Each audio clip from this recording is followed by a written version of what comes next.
Mesdames et messieurs, chers amis internautes, bonjour et bienvenue sur BL Télévision. Notre invitée aujourd'hui est Madame Faridat Naro Assouma, jeune cadre béninoise, femme leader de Parakou, membre du parti Bloc républicain. Madame Faridat, bonjour et merci d'être sur BL TV. Bonjour, monsieur le journaliste. Alors, ma première question pour Madame Faridat Naro qui était ce week-end à Parakou. Vous êtes une femme, vous êtes l'une des jeunes femmes influentes de la 8e circonscription, membre du parti Bloc républicain.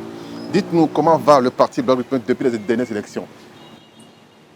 Le Bloc républicain, mon parti, se porte très bien. Je pense que cela se voit.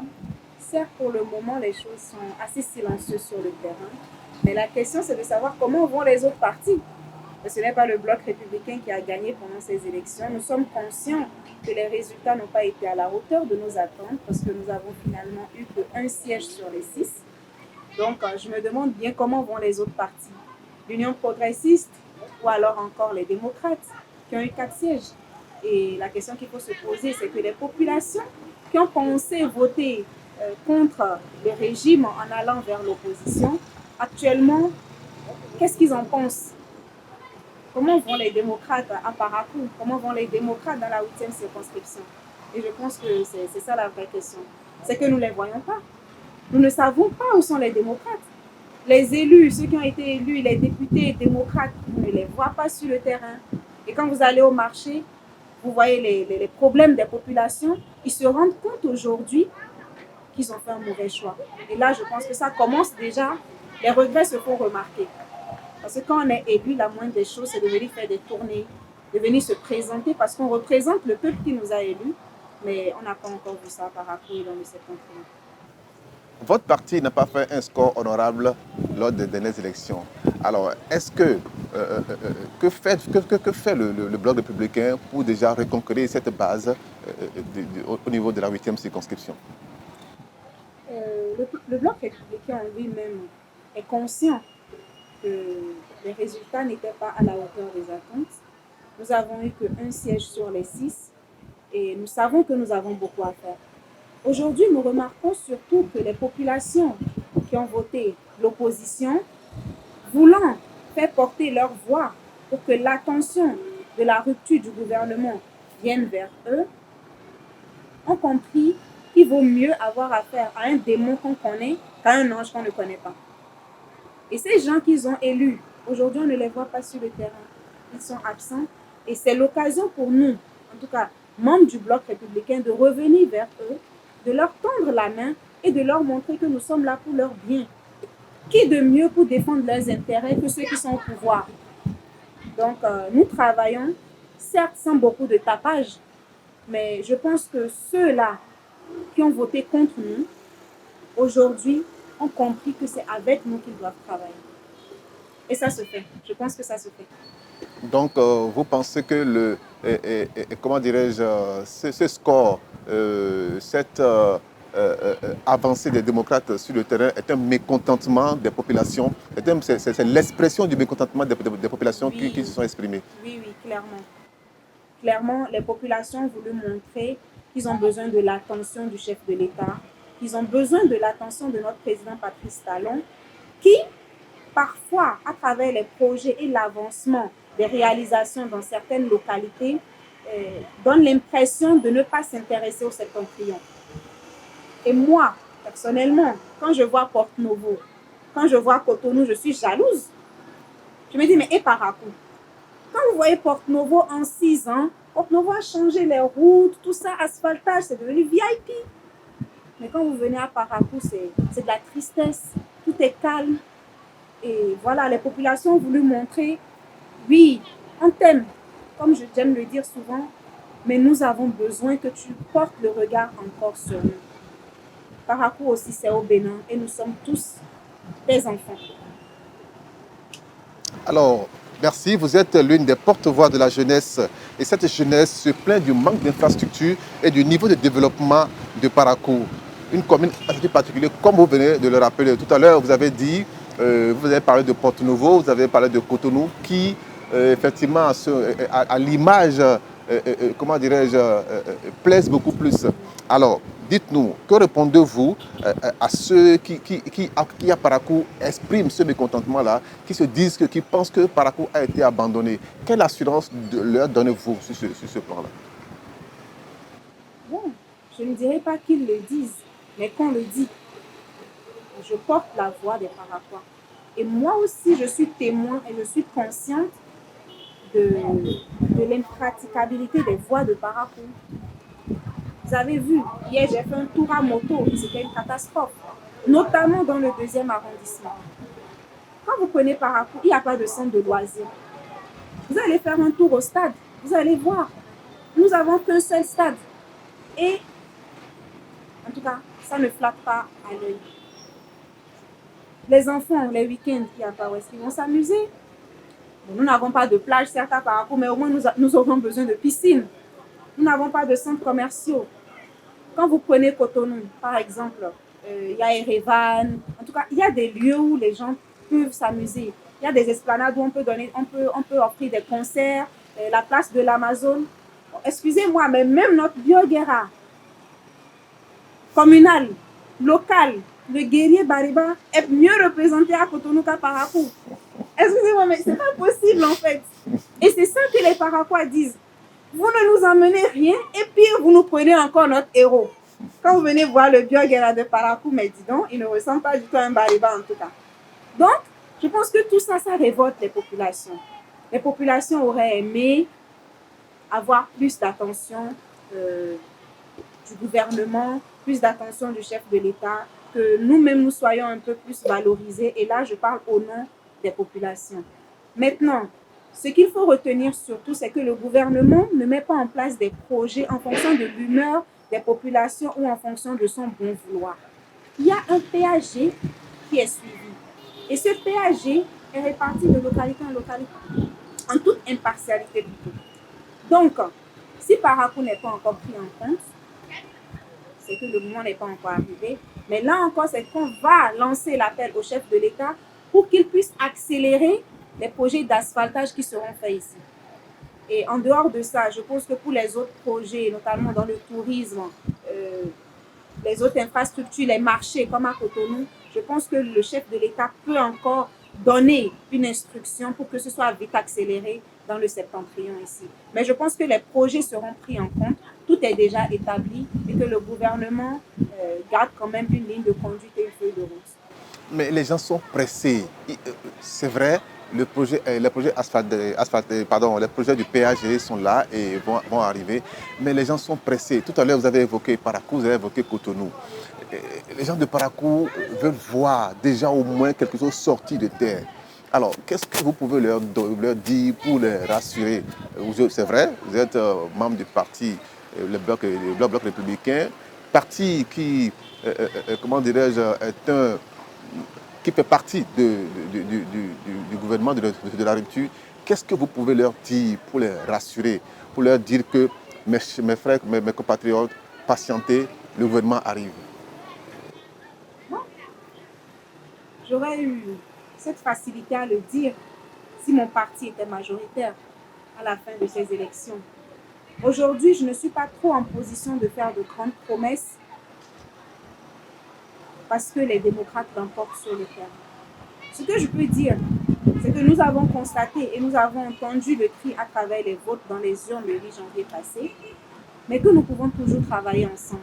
Et que si ensemble, on s'unit, et si Parakou se met plutôt de l'opposition constructive et non destructive, là, je peux promettre qu'on va faire porter nos voix ensemble pour que les choses puissent avancer et se réaliser enfin à l'instar de Cotonou, de Porto-Novo et des autres villes qui ont vu la lumière de la rupture.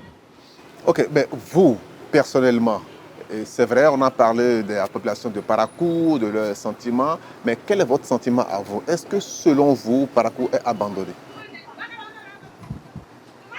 Je ne dirais pas que Parakou est abandonné, mais je dirais que les projets à Parakou sont en train d'être un peu lents dans la réalisation.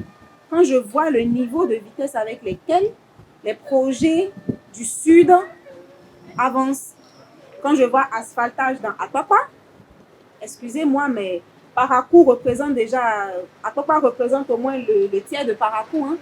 Le deuxième arrondissement de Parakou, ça fait juste Atopa. Donc, si asphaltage est aussi rapide et avance dans tout Atopa, c'est qu'à Parakou, c'est en un clic de doigt. Donc là aussi, il y a peut-être une petite part de vérité.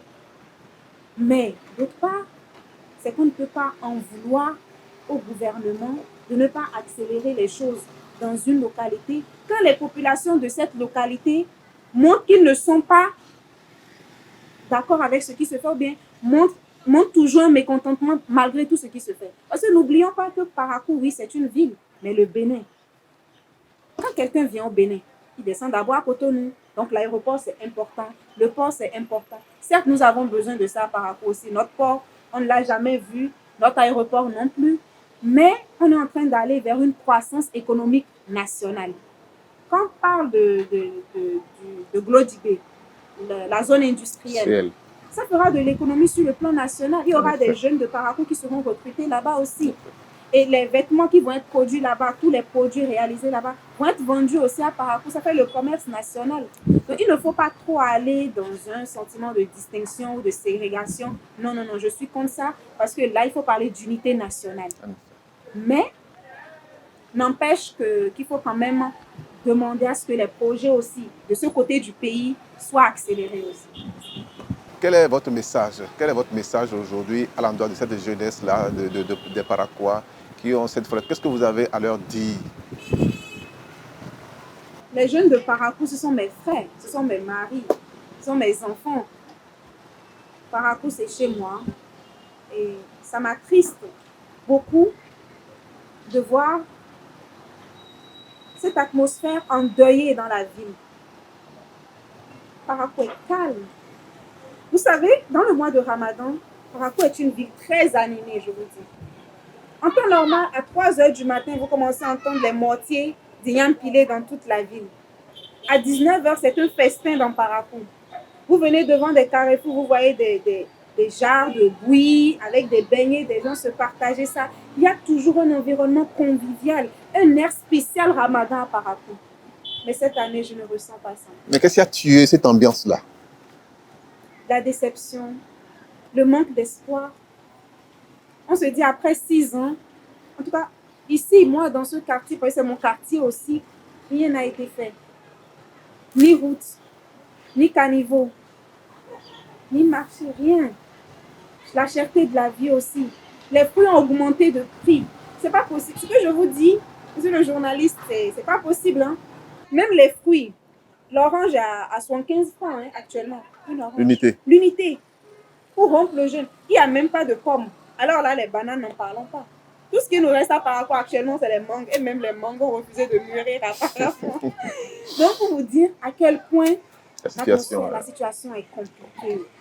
La situation est compliquée. Et peu importe notre côté politique, notre côté de couverture de l'action gouvernementale, nous sommes obligés à un moment donné, en tant que citoyens, en tant que fille de Parakou, fille de la cité des Koboro, de dire que ça ne va pas. Ça ne va pas. Franchement, ça ne va pas. Et j'espère qu'à travers moi, le regard sera lancé à nouveau vers Parakou. Le mois de Ramadan, on peut faire des réductions sur certaines vivres. Par exemple, le riz, le maïs, le mil, ça devrait diminuer de prix. On devait exiger que les oranges soient 3 à 100 francs, bien 5 à 100 francs, quelque chose comme ça. On doit faire quelque chose. Notre ministre du Commerce, elle est du Septentrion. Ministre du Numérique, elle est du Septentrion. Ministre de l'Eau, il est du Septentrion. Le ministre d'État. Le ministre d'État, il est du Septentrion. Mais ils font quoi? Ils sont où? On ne voit pas. Moi, je ne parle pas en mon nom personnel, mais je parle au nom de ces jeunes. Ces jeunes qui ont peut-être peur de parler. Mais moi, j'ai le devoir de les écouter en privé et de reporter ce qu'ils disent parce que je suis aussi de la rupture. Et quand ça ne va pas, on s'assoit et on trouve des solutions ensemble. Donc, il faut que ça bouge. Et je pense que pendant ces 3 prochaines années, les choses vont changer. Et j'espère aussi que les élus démocrates, nos représentants qui sont à l'Assemblée vont aussi se lever et faire bouger les choses dans le sens de venir sur le terrain, aller vers les gens. Il ne suffit pas d'attendre les élections pour crier que ça ne va pas. Maintenant que vous êtes là, vous faites quoi? On fait quoi? Parce que nous aussi, malgré qu'on ne soit pas à l'Assemblée, on débourse de nos propres moyens pour agir sur le terrain. En effet. Donc vous aussi, vous devez venir sur le terrain. Vous devez consoler les gens, vous devez rassurer les gens, vous devez faire comprendre aux gens que les projets viendront et que vous êtes en train de faire accélérer les choses. Donc, je pense que c'est un travail de tout le monde ensemble et j'espère que ça ira. Le mois de Ramadan, ça reste encore 25 jours ou 26 jours. Je pense que le gouvernement aura le temps de déployer de nouvelles mesures pour pouvoir faciliter ce mois de jeûne, qui est un mois de pardon, de réconciliation, de partage. Donc, voilà. Oui, mois de Ramadan, mois de partage, mois de pardon. Vous avez, lors de la distribution des vivres que vous avez faite le vendredi passé, demandé à ce que la politique, les hommes politiques jettent un regard sur le Septentrion et que les détenus qui sont encore dans les prisons et autres soient libérés, puisque ce mois, c'est un mois de pardon. Alors, dites-nous, quel est le message que vous avez porté au chef de l'État ou qu'est-ce que vous avez demandé au chef de l'État en ce mois de Ramadan que vous avez célébré, je dirais, hier? Le mois de Ramadan, peu importe les religions, est un mois de pardon et de réconciliation. Et je pense que cette année, ça coïncide avec le mois de carême chrétien, qui est aussi un mois de réconciliation. Et pendant la tournée, je n'ai pas manqué de dire que j'aimerais vraiment qu'un regard soit lancé à nouveau vers nos détenus prisonniers. En l'occurrence, la grande sœur Rekia Madougou, qui est de Parakou, qui peut-être a une trop forte énergie politique débordante. Je pense que le président Patrice Talon doit trouver une place dans son cœur pour pardonner et pour faciliter, en attendant sa libération, ses conditions de vie en prison. Et aujourd'hui, moi, personnellement, ça me touche parce qu'on ne connaît pas demain. Aujourd'hui, je suis une vraie guerrière de la rupture. Je défends les convictions, notre vision actuelle. Je suis consciente de tout ce qui est fait et du changement qu'il y a eu entre l'ancien gouvernement et ce nouveau gouvernement. Et je suis consciente de ça parce que je suis intellectuelle, je comprends, je suis du domaine. Mais ces populations dans le Septentrion ne comprennent pas forcément pourquoi on détient et on prive, on maltraite une femme politique détenue arbitrairement en prison. Je mets encore un guillemot sur arbitrairement. Donc, je pense vraiment que le président Patrice Talon doit essayer d'être un peu plus compréhensif. Même s'il ne le fait pas pour elle, qu'il le fasse pour nous. Parce que nous, sur le terrain, moi, femme avec un avenir politique, si je veux avoir une chance demain d'être comprise, de ne pas être envoyée en prison demain, c'est qu'aujourd'hui, pendant que je suis avec lui, papa, Patrice Talon, j'ai besoin qu'il montre son bon côté aux populations du Septentrion. Pour que demain, on ne nous dise pas, vous étiez avec telle personne qui a maltraité telle personne, donc vous n'êtes plus là avec nous. Et c'est ça le grand risque. S'il ne le fait pas pour elle, nous avons besoin d'entendre dans les médias que les conditions d'incarcération de Rekia Madougou et des autres détenus politiques, et autres, voilà, ont été prises en compte et que désormais ils vont bien, ils ont accès à leur avocat, ils ont accès à leurs conseils, les visites sont permises. Nous avons besoin d'entendre qu'il y a cette partie humanitaire qui a été prise en compte malgré qu'ils soient en prison. Et ça nous fera du bien parce qu'au moins là, les populations vont comprendre que le président a un intérêt envers nous. Mais s'il n'y a pas d'action, ça veut dire qu'on ne sert à rien. Ça veut dire que tout ce qu'on fait sur le terrain, c'est zéro. On le fait parce qu'on n'a rien à faire, mais qu'il ne nous écoute pas. La sœur Rekia Madougou, c'est ma grande sœur. Elle est de Yégoubérios, elle est de la zone du Grand Marché. Peu importe ce qu'elle a fait, peu importe les rancœurs, je pense que notre président doit montrer son bon côté le pardon, la réconciliation et faciliter le temps qu'elle fait là-bas. En attendant, j'espère bien qu'elle puisse sortir le plus tôt possible. Vivement que le président Patrice Talon vous écoute parce que vous êtes, comme vous l'avez dit, vous êtes une femme leader de Parakou. Vous êtes une mère comme Rekat Madougou, notre grande sœur, notre conseillère compatriote qui, effectivement, à l'heure où nous parlons, sont encore dans les liens de la justice, comme Aïvo et bien d'autres détenus qui sont dans cette situation. Et comme vous venez de le dire, nous sommes dans le mois de Ramadan, un mois de pardon. Et je pense que ce message que vous venez de lancer atteindra le cœur du président Patrice Talon pour que nos compatriotes puissent retrouver leur liberté. Madame, nous sommes pratiquement à la fin de notre émission, de notre entretien. Alors, votre mot de la fin. Bon, je vous remercie à toute l'équipe pour tout le travail politique que vous faites. Parfois, quand on ne fait pas la politique, c'est la politique qui nous fait. J'aime le dire. Parfois, j'aime fuir la politique, mais la politique me poursuit. Toujours. Et vous me poursuivez. Alors, Mais c'est toujours un plaisir. Bien sûr. C'est toujours un plaisir parce qu'on ne peut pas parler de développement sans parler de politique. Et les jeunes, les femmes, à travers moi, j'espère qu'ils auront un minimum de satisfaction sur la revendication de leurs besoins. Merci. Merci, Madame Faridat Naro. C'était l'Amazone du septentrion, Madame Faridat Naro, que nous avons reçue sur BL Télévision. Merci d'être venu nous voir. Mesdames et messieurs, ce sera tout pour cette émission. Merci de nous avoir suivis. À très bientôt sur BL Télévision.